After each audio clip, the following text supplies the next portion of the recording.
Hey Instagram, I wanted to talk a little bit about the Rest, Surrender, Trust process. So Rest, Surrender, Trust is my new 6-month process which starts in September, which is currently in pre-launch. And yeah, I'm going to do some little videos on the elements of it, rest, surrender and trust.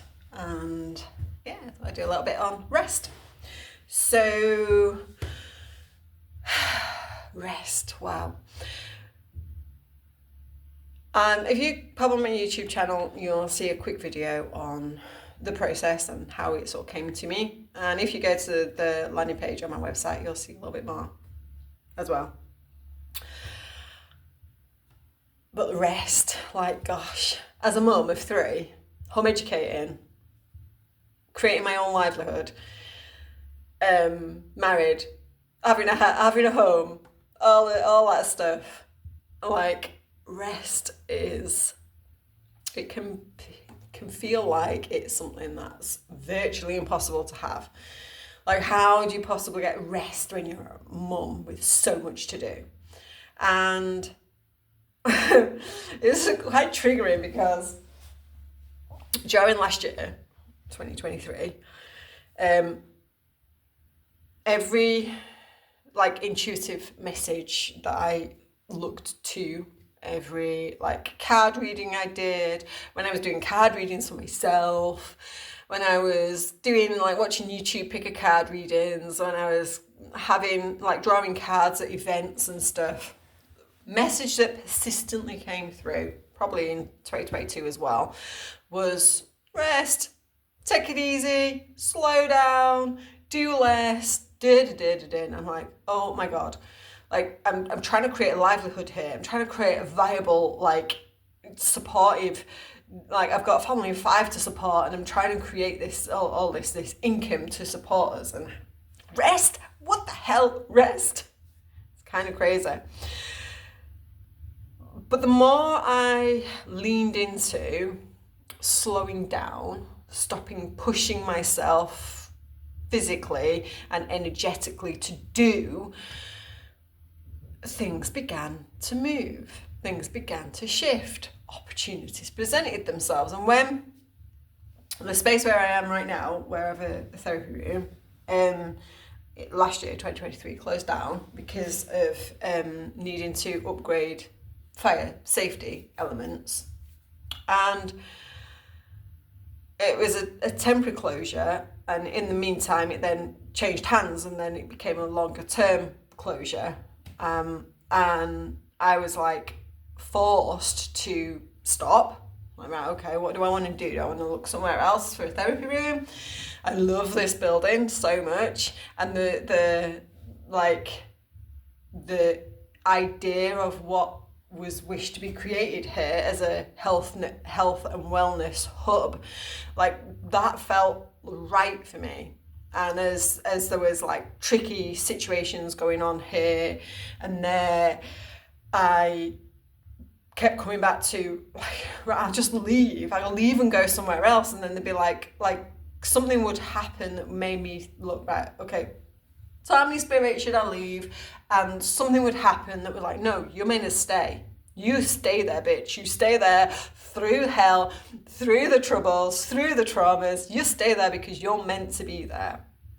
And like, yeah, but I need to make a living. Like I've got to have money coming in, and through a lot of last year, my income into Indigo Sky Holistic was like quite low compared to previous years. Considering I started in 2020, it was like, how can I actually be lower than 2020?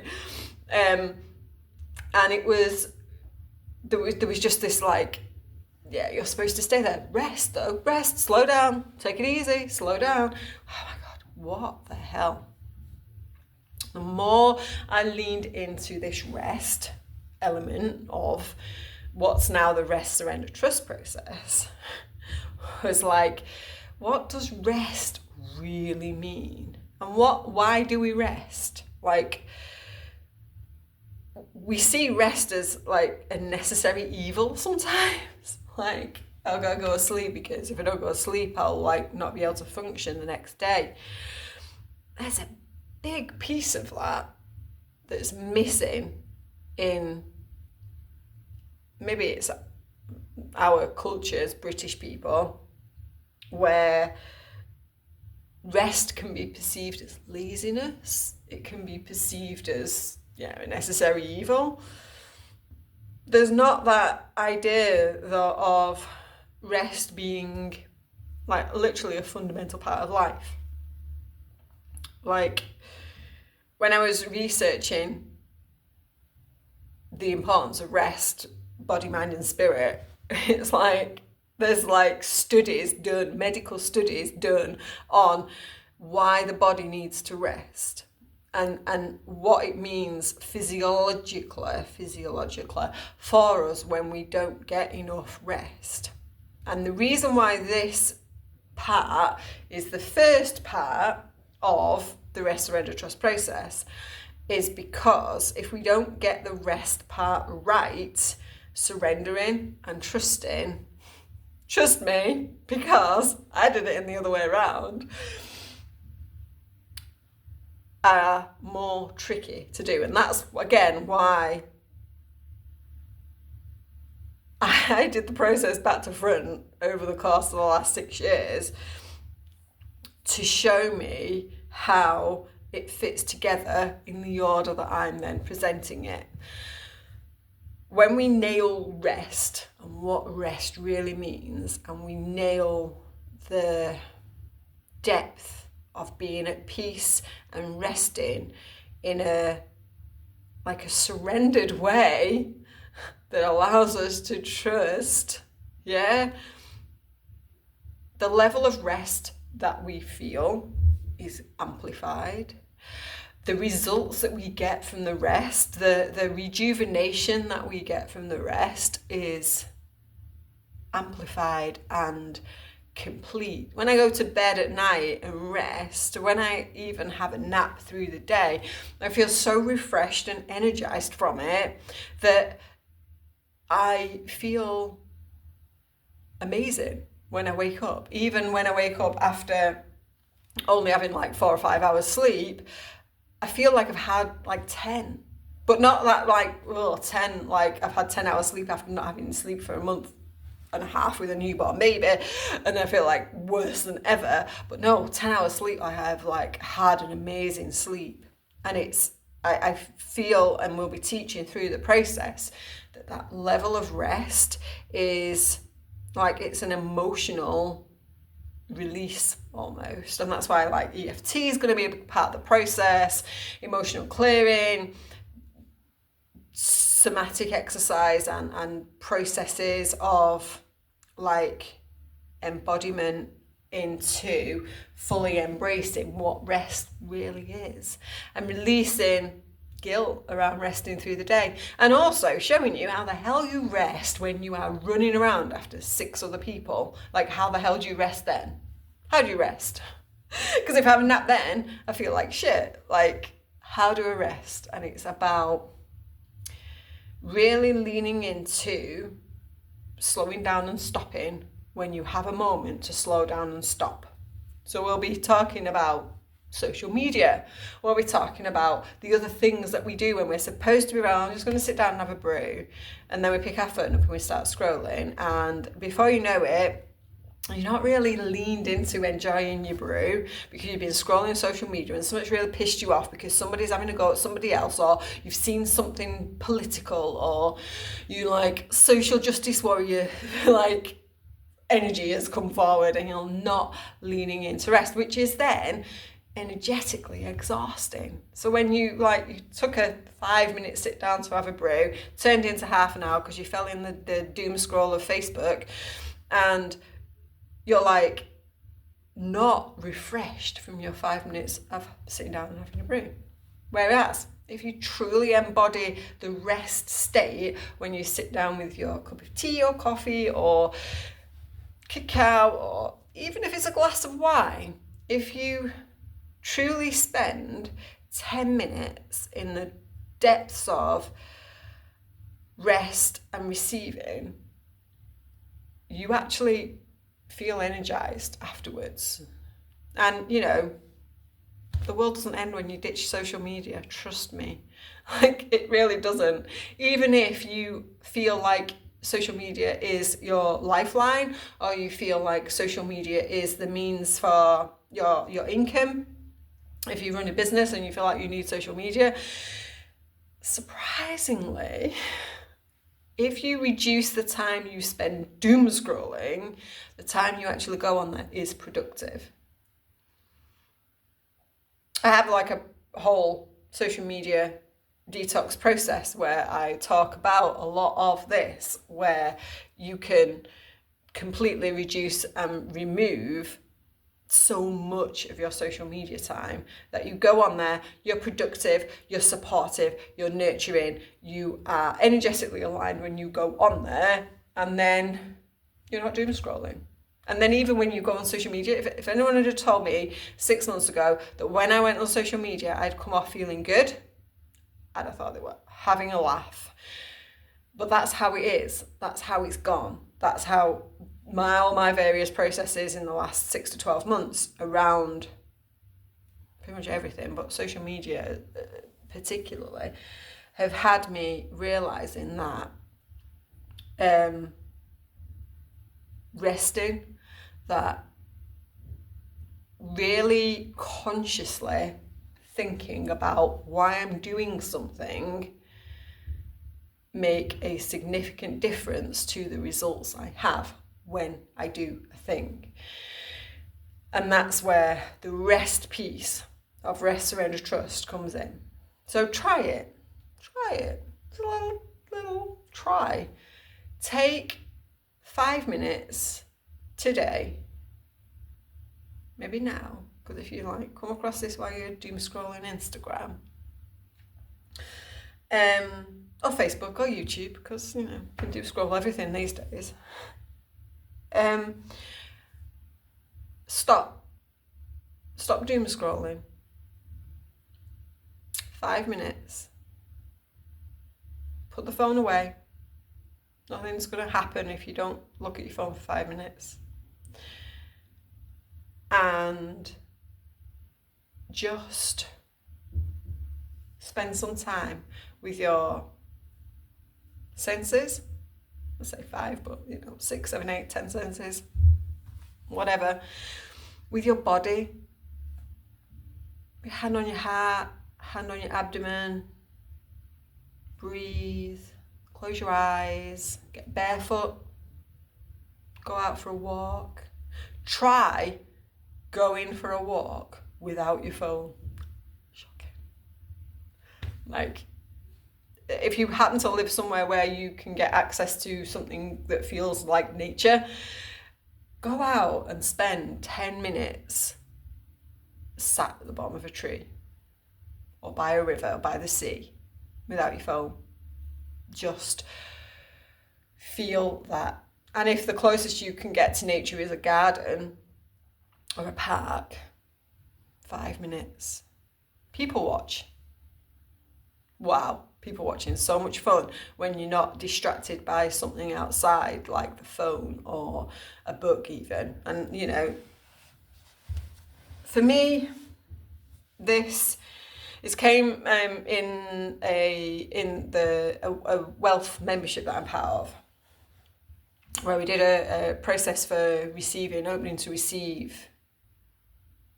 Obviously, it's wealth vibe, so we were looking at how we adapted and accepted receiving money and financial stuff. But the aspects of that were leaning into rest to receive. Literally, this was where some of these readings were coming in of like, rest more, but resting just to be where you are right now in this moment, as opposed to, well, I'm resting because I've got to refresh myself to go and pick the kids up from school, or I'm resting because I'll get something for it, I'll get something back for it. Like, just resting to be with yourself, Shocking. Hold on a minute. Nobody wants to be with themselves because, oh God, if I'm with myself, all that mind chatter will come in. No, that is part of the process, because what I discovered when I did this receiving thing in the wealth membership, which we've just done again, we did it back in November, and we've just done it again, was my overactive brain, my hyperactive neuromagical brain, which I thought had to be busy all the time and had to be focused on many things to keep it entertained. Holy crap. When I began to just do one thing at a time, the space in my head expanded. And you know what? Crazy shit happened. I got more done. It's crazy to think that when I only do one thing at a time, I actually get more done. I actually am more productive with my day, because I'm focusing on this, and this is maybe how neurotypical people feel all the time. Don't know, because I don't know many be defined as neurotypical people, to be fair. But I was like, hold on, when I just listen to this one thing, rather than reading or scrolling Facebook or trying to write or trying to cook whilst listening to the thing, I actually receive the message, because obviously it was a receiving mode challenge. I receive the message. The message was probably telling me to rest, because, that's what everything was doing last year. I actually receive what I need to receive from it. When I start to read without listening to a video down my ear or something else, unless I'm listening to the audiobook that I'm reading, I began to take in the information from the book, which would then provide me with the information that I maybe want to put into something that I'm delivering or doing. When I focus on creating something on my website, as opposed to listening to a video in the background whilst I'm trying to do create a presentation or create a landing page or something like that, I'm like, oh, I can actually write because I'm not processing words in my ear. And the only thing that I have less time for is social media and doom scrolling.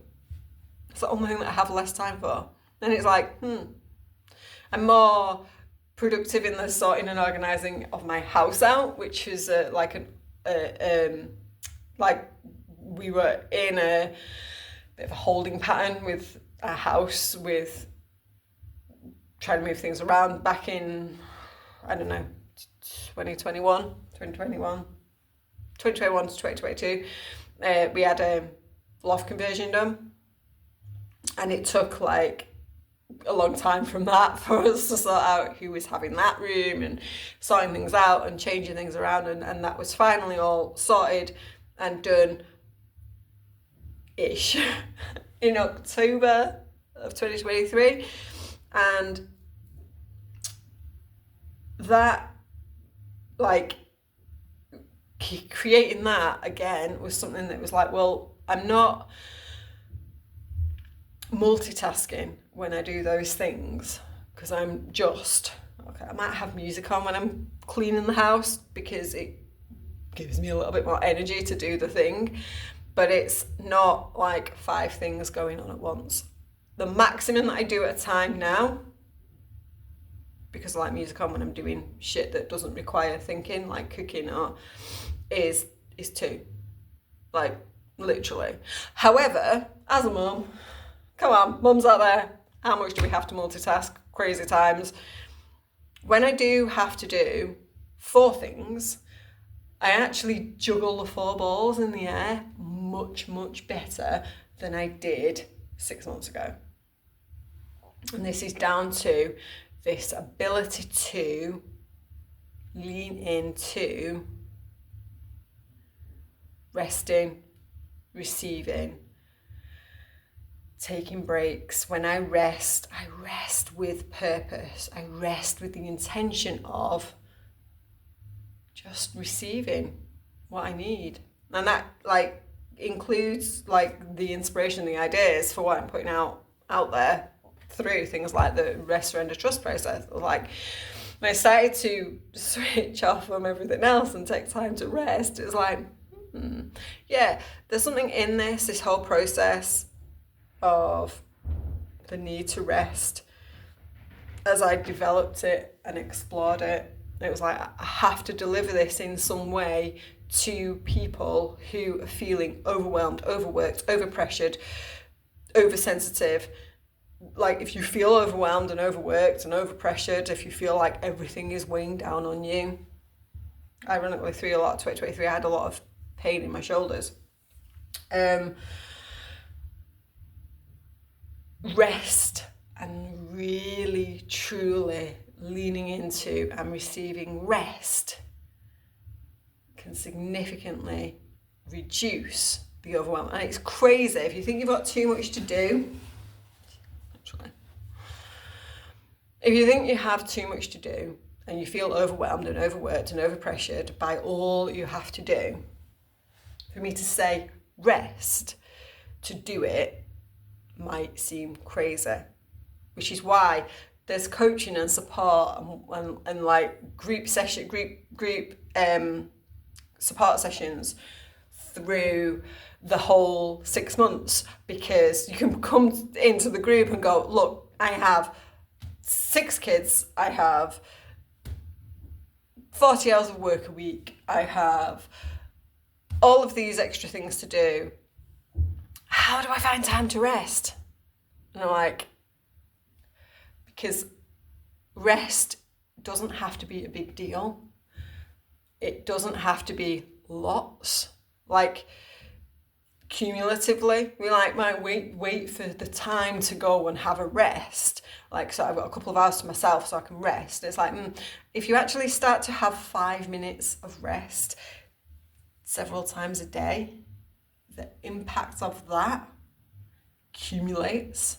And before you know it, you're feeling refreshed from your 5 minutes of rest in a way that a 2-hour nap might actually make you feel drained, and then you feel overwhelmed because you couldn't get up from the nap and you feel like shit, and you've then got all of the other things that you've got to do with the day. Also, nothing wrong with a 2-hour nap if you come out of it feeling great and energized and can get on with the rest of your day.